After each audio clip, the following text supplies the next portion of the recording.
साइंसदानों को मैं कहना चाहता हूँ, सियासतदानों को कहना चाहता हूँ कि आए दिन जो गुफ्तगू होती है कि पानी ज़मीन से नीचे जा रहा है, क्या होगा आने वाले दिनों में? हवा में आलूदगी बढ़ती जा रही है, क्या होगा आने वाले दिनों में? दरख्तों की तादाद कम होती जा रही है, क्या होगा एटमॉस्फेयर आने वाले दिनों में? इधर भी देख लो, दिनों दिन इंसानी कदरें नीचे गिरती जा रही हैं। अगर इनको नीचे गिरने से नहीं रोका तो आने वाले दिनों में हालात पानी से ज़्यादा बदतरीन हो जाए।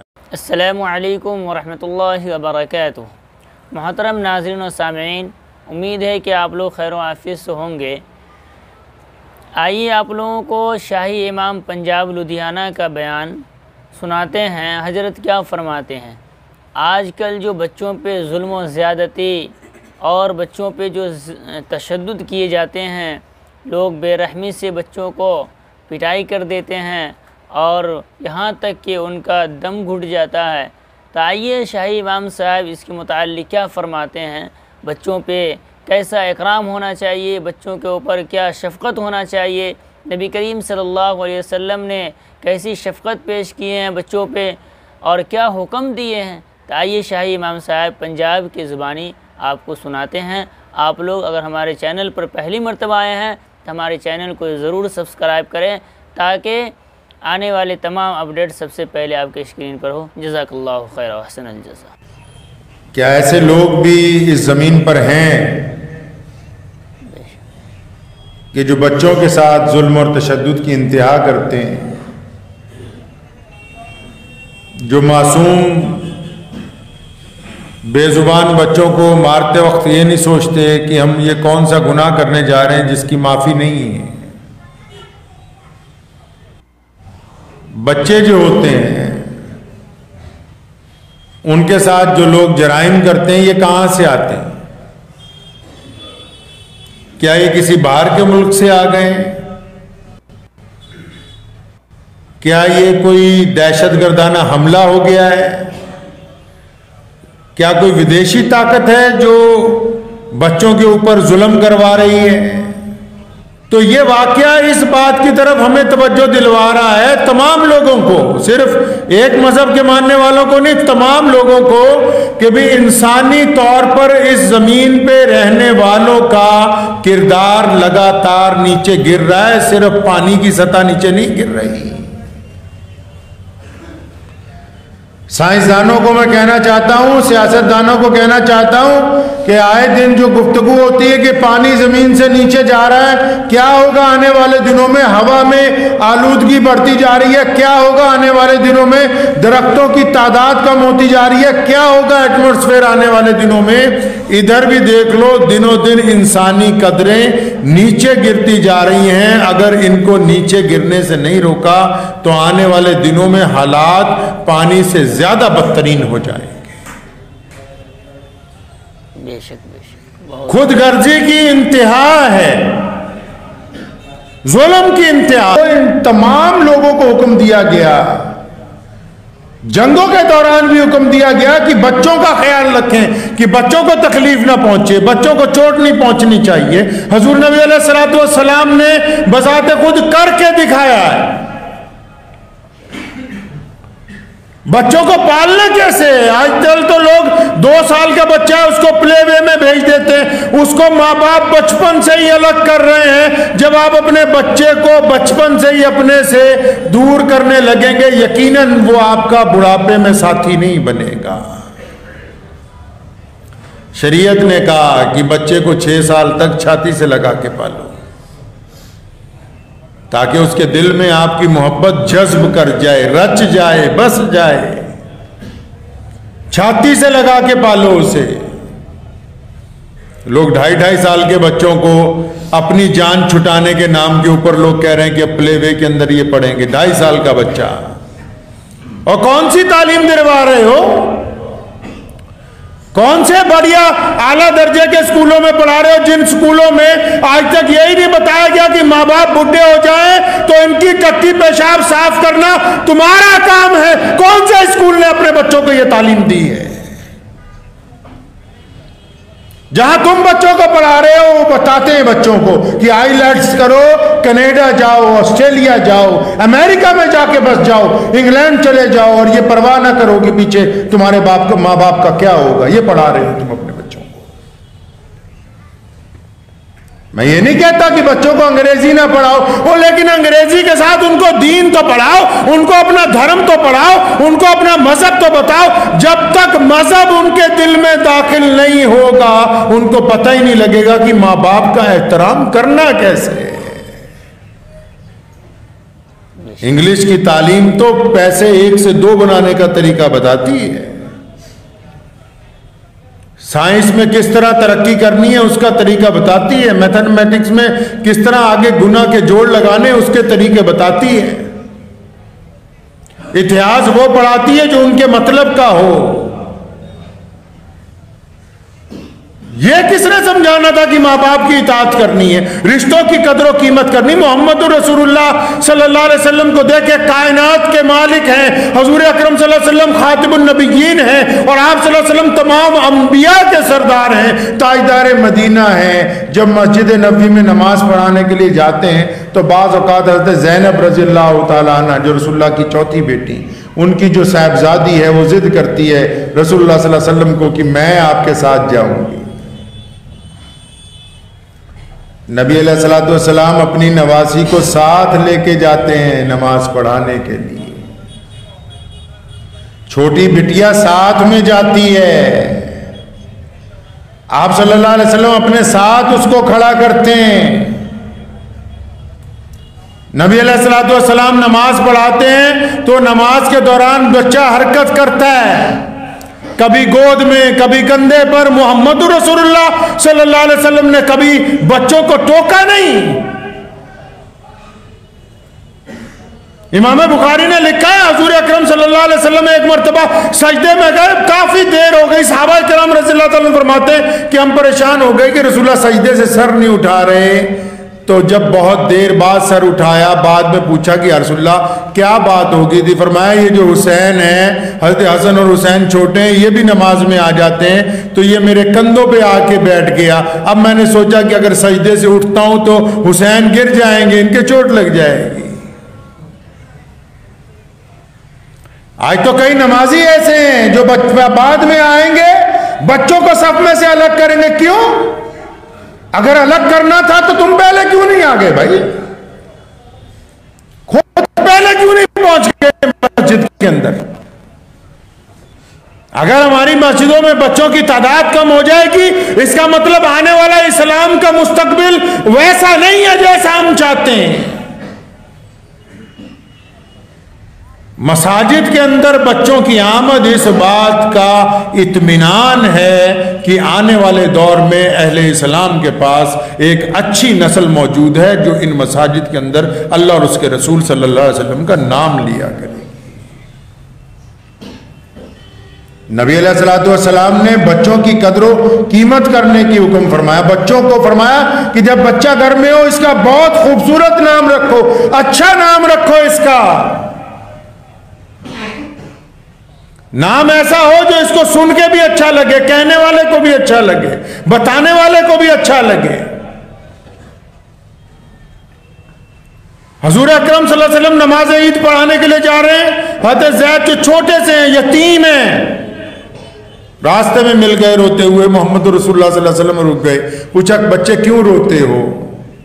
तो बच्चे ने रोते रोते कहा जी मेरे अब्बू मुझे हर साल ईद की नमाज पढ़ाने ले जाते थे। अब्बा कहाँ हैं? अब्बा तो शहीद हो गए, अब्बा तो इंतकाल कर गए, अब्बा हैं नहीं। सुनो मुसलमानों, मोहम्मद रसूलुल्लाह ने क्या किया। आज का कोई बड़ा आदमी क्या कर सकता है? आज का कोई हुक्मरान क्या कर सकता है? आज का कोई पीर फकीर क्या कर सकता है? आज का कोई लीडर क्या कर सकता है? मोहम्मद रसूलुल्लाह ने आज तो बंदा जो ताकतवर होगा, चला जा रहा होगा, कोई गरीब मिल जाएगा, चंद पैसे दे देगा, 1 सेकंड के लिए उसकी बात सुन लेगा, उसके बाद भूल जाएगा।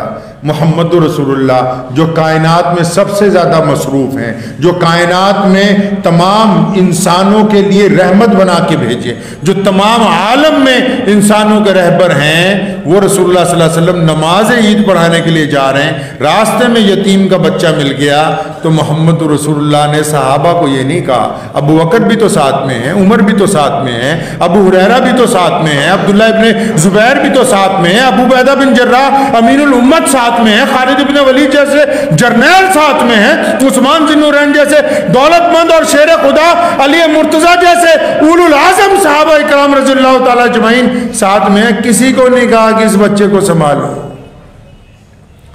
काली कमली वाले ने खुद उस बच्चे का हाथ पकड़ा, वापस चल पड़े, जा रहे हैं ईद की नमाज पढ़ाने, वापस चल पड़े घर पे, उस बच्चे को घर पे लेके आए वापस, हुक्म दिया इसे नहलाया जाए। हज़रत फातिमा रज़ियल्लाहु ताला अन्हा के घर पैगाम भेजा कि हसन हुसैन के कपड़ों में से कोई अच्छा जोड़ा भेजो, एक बच्चा है, यतीम है। सुनो बच्चों की परवरिश कैसे होती है, बच्चों की इकराम कैसे किया जाता है। गुस्ल दिया गया, जोड़ा पहनाया गया, मीठा खिलाया गया। फिर रसूलुल्लाह सल्लल्लाहु अलैहि वसल्लम ने उस बच्चे को पूछा, ये नहीं कि चलो अब ईदगाह चलते हैं, नहीं। काली कमली वाले ने उस बच्चे से पूछा कि बेटा ये बताओ, जब तुम ईद की नमाज पढ़ने जाते थे अपने अब्बू के साथ तो तुम्हारे अब्बू तुम्हें कैसे लेके जाते थे? उंगली पकड़ के लेके जाते थे, बाजू पकड़ के लेके जाते थे, गोद में उठा के लेके जाते थे। मोहम्मद रसूलुल्लाह उस बच्चे से पूछते हैं कि तुम अपने अब्बू के साथ ईदगाह जाते कैसे थे? बच्चे ने मोहम्मद रसूलुल्लाह सल्लल्लाहु अलैहि वसल्लम को बताया कि या रसूलल्लाह मैं तो अपने अब्बा के कंधों पर बैठ के जाता था और फिर जमीन और आसमान ने देखा काली कमली वाले मोहम्मद रसूलुल्लाह जमीन पर बैठते और उस बच्चे को अपने कंधों पर बिठाते और उठ के खड़े होते ईदगाह जाने के लिए, ताकि क़यामत तक आने वाले इंसानों को यह बताना है कि अगर कोई यतीम तुम्हारे पल्ले पड़ जाए, अगर कोई मजलूम तुम्हारे पास आ जाए, अगर कोई मुस्तहिक बंदा तुम्हारे पास आ जाए तो पहले उससे पूछो कि उसकी इज्जत और तकरीम कैसी होनी चाहिए। मोहम्मद रसूलुल्लाह ने उस यतीम को अपने कंधों के ऊपर बिठाया। बच्चों को कत्ल करने वाले लोग गंदी सोच के लोग हैं, वो लोग हैं जिनके इरादे नापाक हैं, जिनकी परवरिश दुरुस्त नहीं हुई, जिनके हलक में हराम माल उतरा है, जिनकी नीयतें खराब हैं, जो सारा दिन पड़ोसियों से जलते रहते हैं, जिनको हसद ने बर्बाद कर दिया है। ऐसे हजारों लोग और होंगे जिनके इरादे हैं कि किसी के बच्चे को कत्ल कर दे, किसी के भाई को कत्ल कर दे, किसी की बीवी की जान ले ले, किसी के साथ बदकिरदारी कर दे। रुकेगा कैसे? इस्लाम कहता है कि सरे बाजार इनको सजा दो जो लोग बच्चों के साथ जुल्म करते हैं। हम मानते हैं कि अदालत के अंदर मुकदमा चलना चाहिए, लेकिन दुनिया का ये दस्तूर है, ये भी दुनिया का एक कायदा है कि जब जुर्म साबित हो जाए, जब ये बात तय हो जाए कि ये बंदे ने कत्ल किया है एक बच्चे का, इस औरत ने इस बच्चे को हलाक किया है, जब गवाह गवाही दे चुके हैं, जब मुजरिम अपना इकरार कर चुके, जब अदालत की कार्रवाई हो चुके, जब ये लिख दो कि सज़ा तय है कि इसको अब सज़ा दी जानी है, तो फिर वो कलमदान बच्चे के माँ बाप के हाथ में पकड़ाओ, वो तय करेंगे कि इसको सज़ा देनी है तो किस तरह देनी है। जब तक आप मुजरिम को सजा नहीं देंगे, जब तक आप ये तय नहीं करेंगे कि मुजरिम मुजरिम है, इंसान इंसान है। और इस्लाम ने हमें ये रिवायात दी हैं और अल्लाह का बड़ा फजल है हम पर कि लगातार पूरी दुनिया में अहले इस्लाम इन रिवायात पर अमल करते हैं। उमर रजी अल्लाह ताला अन्हु ने अपने बेटे को खुद सजा दी ताकि उसने दूसरों के साथ ज्यादती की थी, और इस हद तक दुर्रे मारे गए कि खलीफा के बेटे की जान निकल गई, लेकिन फैसला हक पर किया गया। ये क्या रवाज चलाया आपने कि जो जिस कौम को मानने वाला है, जो जिस बरादरी का मानने वाला है, जो जिस मजहब का मानने वाला है, वो अपने मजहब को और अपनी कौम को मुकद्दम रखता है, इंसाफ को पीछे करता है। मुझे अच्छी तरह याद है, मेरे वालिद मरहूम हज़रत मौलाना हबीबुर रहमान साहब सानी लुधियानवी शाही इमाम साहब रहमतुल्लाह अलैह, उन्होंने एक एक चीज हमें सिखाई। अक्सर रोज लोग आया करते थे। एक दिन साहब आए एक कि जी मैं किराएदार हूं 40 साल से एक दुकान का, मालिक मकान कहता है खाली कर दो। किसी ने कहा आपके पास जाओ, आप रुकवा देंगे। पूछा किराएदार हो? कहने लगा हाँ जी किराएदार हो। तो फरमाया इस्लाम ये कहता है कि किसी की जगह पे नाजायज कब्जा ना करो। ये क्या बात हुई कि वो मुसलमान है तो हम कहें कि तेरा गलत काम भी ठीक है? आगे जो मसला पूछने आया था, जो मदद मांगने आया था, जो इस नियत से आया था कि अब कब्जा छोड़ूंगा ही नहीं, उसके दिल में ये बात घर कर गई कि अल्लाह और उसके रसूल सल्लल्लाहु अलैहि वसल्लम चाहते हैं कि किसी की जमीन ना हक ना मारो। मालिक मकान गैर मुस्लिम था, उसे किसी ने बताया कि वो बंदा शाह इमाम साहब के पास चला गया, अब ये दुकान खाली नहीं होगी। लेकिन ये वापस गया, उसको जाके कहा कि हमारा दीन ये कहता है कि हम नाजायज कब्जा नहीं कर सकते। आपने इतने साल किराए पे दे रखी, आपका बड़ा एहसान है, 2 दिन का वक्त दीजिए, मैं चाबी आपको देता हूं। आप यकीन मानो वो बंदा भी यही है, चाबी देने गया, सरदार जी को धक्के के साथ जबरदस्ती 5 लाख रुपए उसको देने लगे कि यार ऐसे दयानतदार लोग मैंने नहीं देखे जो 40 साल बाद चाबी वापस करने के लिए राजी हो जाए।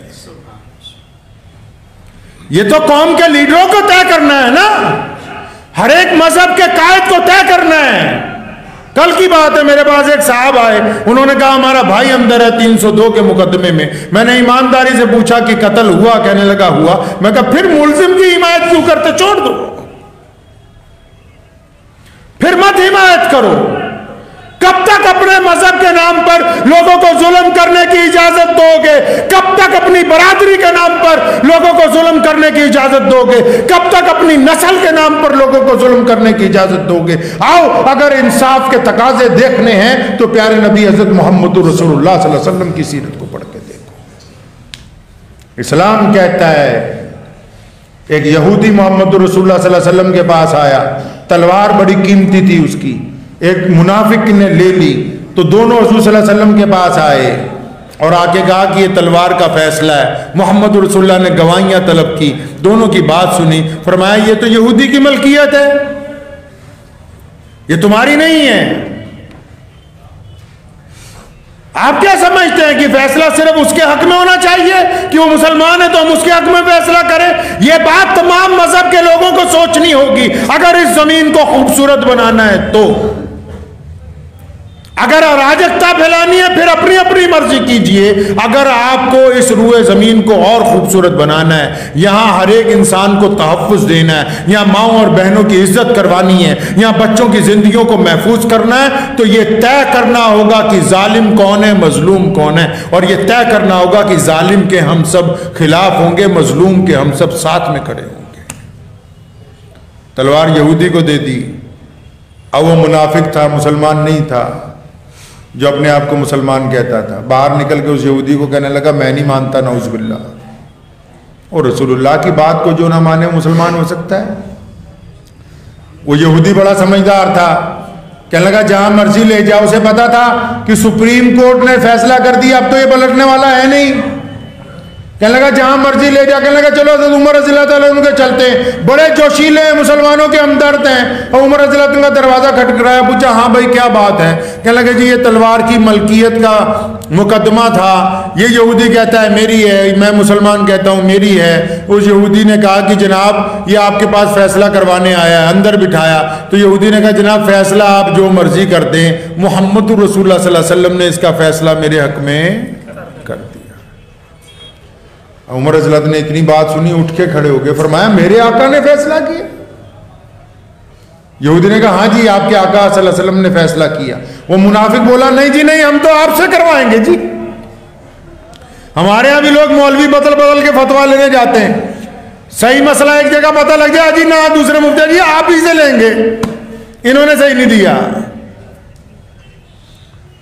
तो ऐसे मुनाफिक के लिए हज़रत उमर ने फरमाया यहीं बैठो, मैं 1 मिनट में आया।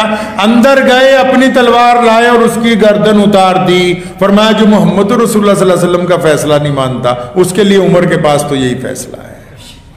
अब मदीने में शोर मच गया कि उमर ने एक मुसलमान को कत्ल कर दिया। हुजूर सल्लल्लाहु अलैहि वसल्लम खुद परेशान हो गए, क्योंकि हुजूर सल्लल्लाहु अलैहि वसल्लम हज़रत उमर से मोहब्बत करते हैं, मांग के लिए अल्लाह से।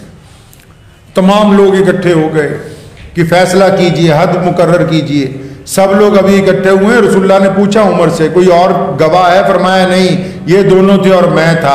अभी फैसला सादिर भी नहीं हुआ कि जिब्रील आ गए और फरमाया या रसूलुल्लाह, अल्लाह फरमाते हैं कि जो आपका फैसला नहीं मानता वो ईमान वाला हो ही नहीं सकता। उमर फारूक ने एक गैर ईमान वाले मुनाफिक को कत्ल किया, ईमान वाले को नहीं किया। ईमान वाले बनिए फैसलों के अंदर। मुझे कई लोग फ़ोन कर देते हैं, कई रिश्तेदार भी, कि फ़लाँ पंचायत हो रही है, उस्मान भाई हमारे बंदे का ख्याल रखना। मैं मेंबर पे बैठ के ईमान के साथ आपको बताता हूँ। हमेशा मैंने उनको यही जवाब दिया कि मस्जिद में फ़ैसला होगा तो अल्लाह और उसके रसूल के हुक्म के मुताबिक होगा। तुम ये ना समझो कि अगर कोई हिंदू भाई, कोई सिख भाई, कोई दलित भाई, कोई ईसाई मस्जिद में आया तो तुम्हारे हक में फ़ैसला हो जाएगा। फ़ैसला अल्लाह और उसके रसूल के हुक्म के मुताबिक इंसाफ के ऊपर किया जाएगा। तो बच्चों की कदर करनी है, करेंगे जी इंशाअल्लाह। वक्त भी हो गया, लेकिन इतना बता दूं, नमाज में जितने बच्चे आते हैं उनको रोका ना करें। मस्जिद में अगर बच्चे शोर मचाते हैं तो इनका शोर मचाना भी रहमत है। मोहब्बत से समझाएं कि मस्जिद का इकराम करो बेटा, शोर ना मचाएं। बच्चों के साथ सख्ती ना करें, बच्चों की तरबियत खुद करें, उनको सिर्फ घर वालों के पल्ले ना डाल दें, उनकी नकलो हरकत पे खुद निगाह रखें। छोटी छोटी बात उनको खुद सिखाएं, जिस तरह हमारे माँ बाप ने हमें सिखाई है। इस्लाम चाहता है कि नस्ल नौ जो है वो खूबसूरत, और बच्चा वही बच्चा नहीं जो अपना है। सोने रसूल सल्लल्लाहु अलैहि वसल्लम ने हमें तरबियत दी है कि हर एक बच्चा, चाहे वो किसी का भी है, उसका इकराम करना हमारे ऊपर फर्ज है। हर एक बेटी, चाहे वो किसी की भी है, उसकी एहतराम करना हमारे ऊपर फर्ज है। हर एक बच्चे की हिफाजत करना हमारे ऊपर फर्ज है। और अगर जिनकी नीयतों में हसद है, ये बच्चों को क्यों मारा उस औरत ने पता? क्योंकि दिल में हसद था पड़ोसियों के लिए, कुछ काबू नहीं चला तो उस बच्चे पे ही जुल्म कर दिया। हसद को अपने दिल से निकाल दीजिए। चिढ़ने से कुछ नहीं होने वाला। मेरी माँ कहती कामा दे कह नाल ढगे नहीं मार दे, मतलब कौए रोज दुआ करते रहे ना कि कोई बड़ा जानवर मर जाए तो खाएंगे, कामा दे कहन ना ढगे नहीं मर दे। इसलिए अपनी नीयत साफ रखें, लोगों के लिए अच्छाई की दुआ करें, बुराई की नीयत ना रखें। आप जितना गलत सोचेंगे उतना परेशान हो जाएंगे, जितना नेकी के लिए सोचेंगे, अच्छाई के लिए सोचेंगे, अल्लाह उतनी आपको बरकत अता फरमाएगा। दुआ कीजिए अल्लाह ताला मुझे भी और आप सबको इन बातों पे अमल की तौफीक अता फरमाए। वाह।